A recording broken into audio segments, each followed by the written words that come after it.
you. Big time talaga magpa-fashion show tong Icon. Buti na lang lagi nila ako iniimbita para mag-cover para sa kanila. Eh, balita ko bro, yung ex-girlfriend mo daw, big time na. Siya na raw ang bagong chick si Mr. Salcedo. Wala akong alam doon.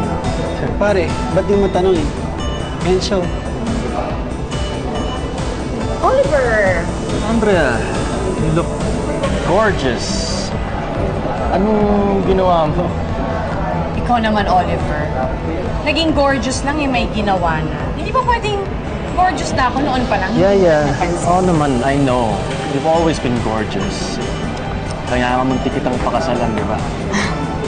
Operative word, multi. Things do really happen for a reason, no, Oliver?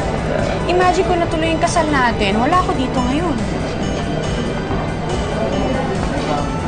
Andrea, totoo ba yung nababalita? Yung tungkol sa inyo ni Sir Jaime?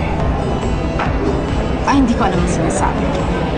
Tsaka kung janitor man yan or presidente pa ng kumpanyang dinidate ko, parang wala ka na dun eh. Kasi ginive up mo na yung right mong malaman ng kahit na ano tungkol sa akin nung iniwan mo ko sa araw ng kasal natin.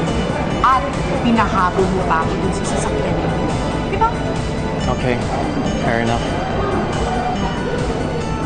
Tama na. Andrea! Andrea! You are so beautiful. Thank you. Halika, papakilala ko sa'yo doon. Okay? Sir Jaime, Oliver! good evening po. Good evening. I'm glad you're here. Yeah, I'm happy to be here. Good luck. Thank you. Excuse us. Halika na.